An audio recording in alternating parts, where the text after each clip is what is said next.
80% of women choose 20% of men when they're asked about their ideal partner, right?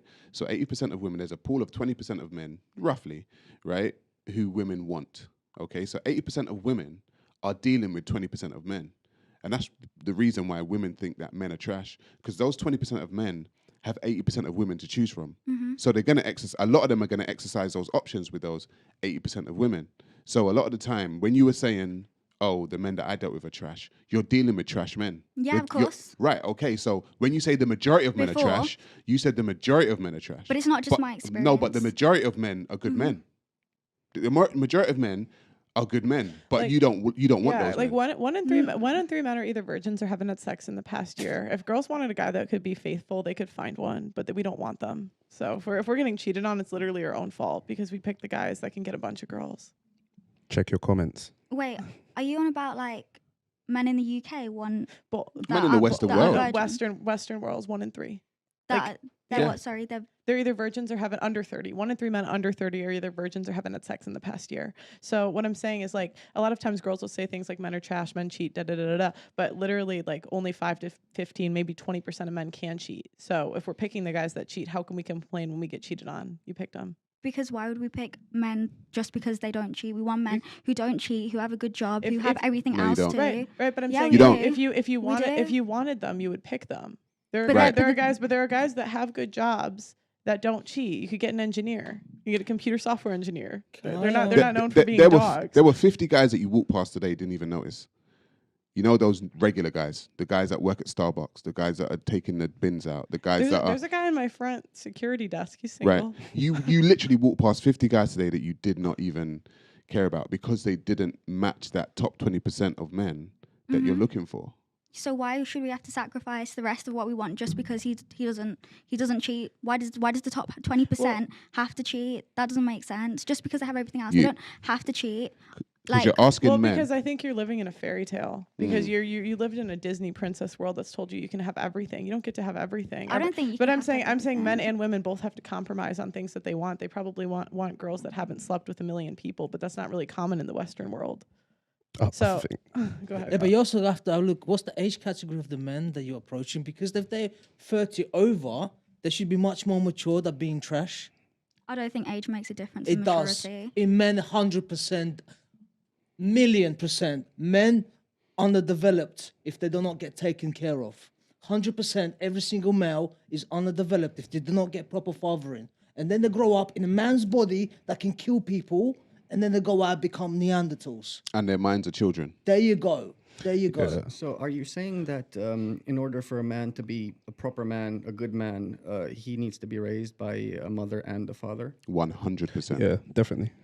I believe the ideal situation, I believe, is for a man to be raised by both parents. But more importantly, I think one of the most important things for a boy is to have a male father figure in their life. And if we're talking about this, we're talking about the subject today.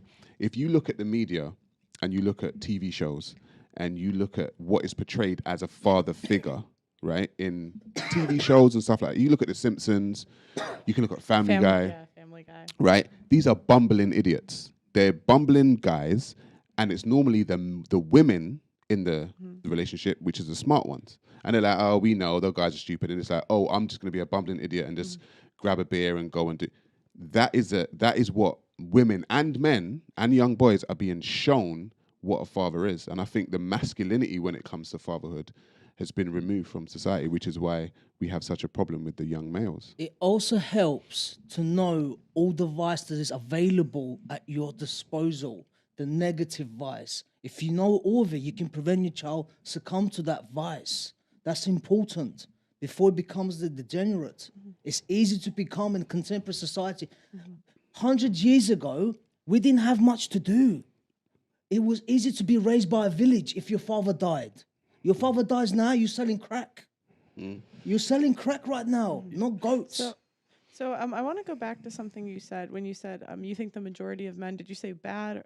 Or you said the majority of men are something? No, I said the majority of men that I had experienced were trash. But you did say the majority of men are trash. Okay, so question. Yeah, do you also feel like the majority of women are trash? Yes. Okay, so you feel like it's equal. You just think most. Are men you included in that category? Definitely not. Definitely 100% not. Isn't that highly convenient right now?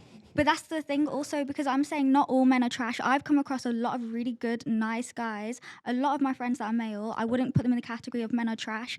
But the experiences, a lot of experience that I've had or my friends have. Why don't you date them? Because they're not physically my type. It's not their personality. It's just that I have a friendship with them. Right. And I'm not physically attracted to them. But you see, But they are physically attractive, just not my type. Right. But you see what I'm saying? Like, there are guys that would treat you well in your friend zone. No, this was before. So since I've changed, like if I came across a man that was everything I wanted, a good job, like respectful, all those things, 100% I would go for him. I'm not looking for red flags. I'm too old for that. I'm literally 24. Like this is the age where I want to be wifed up. I don't want to be with a red flag. I know you think all women will love red flags. Like that's an immaturity I don't think all women like red flags. I think women are attracted to red flags. Yeah. But I think that's immaturity to be attracted to red flags. No, I think it's just honest. I've got a theory on this that I've worked on for a while. I think I can perfect it. So my idea of... Do you need a whiteboard? I have one. Yeah, she's got a whiteboard. I have one. I saw that one. No, don't need that. I'll just articulate as much as I can. So I work in the nightlife industry, security industry. So I'm kind of privy to how sexual dynamics works a lot of the times, and what I see from personal observation. You're seeing a lot of girls, a lot of young pretty girls, getting with the dealers, the drillers, the fraudsters, everything that in somewhat way these kind of guys gather for themselves in a holistic way. So what I mean by that is these guys display a sense of economic wealth, money. Number two, they exude an aura of somewhat power. These are the individual things that young girls are attracted to. All women by that. But the thing was with these men are normally getting it very young at age, but they're displaying things that a man normally works to at the average age of mid-30s, 40s. And what I mean by that, you get a footballer, for example. I work in the sports industry as well, so I see this firsthand. A lot of the things that they get comes very quickly. Wealth, fame, status. By 18, 20, you could be famous. They would have a flock of women at their disposal.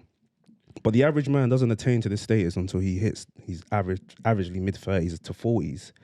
So some of these men are displaying what it would normally take an established man to have very young at age. But what women fail to realize that these guys are still boys. Right. They've not matured to a level where they can understand the power that's given to them status-wise and how to deal with women.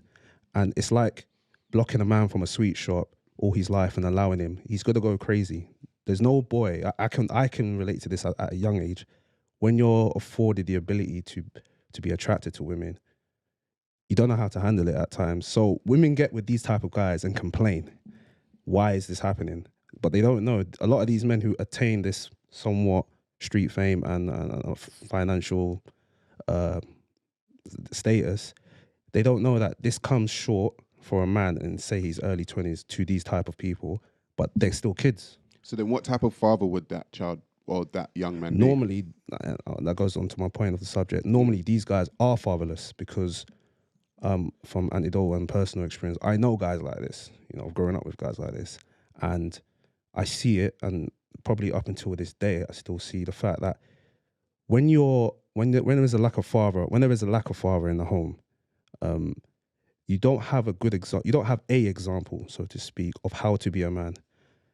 A child looks at his father. I remember the way I used to look at my dad growing up, and he was everything I wanted to be. Until you get into a certain age, but his traits rub off on you. His work ethic, his discipline, his authority, his masculinity, his manhood. When a boy doesn't have that at home, he finds it elsewhere. Right. He finds it in community. He finds it in the streets, because every child is looking for a figure. For every child is looking for a father, in females and males. And when men don't get it at home, they find it elsewhere, and unfortunately. So do you think there's a lack of masculine, good, steady father figures right now? Absolutely. Do you think that's what's portrayed, or you think that's real life? It's portrayed and it's real life. Like you gave the example of The Simpsons. I grew up watching The Simpsons, and I remember seeing him. As funny as he was, this wasn't my dad, personally. This wasn't my father figure. He was just a comedy act. But a lot of people see this, especially for the ones who don't have dads. They see it, they grow up on it, although it is comedic.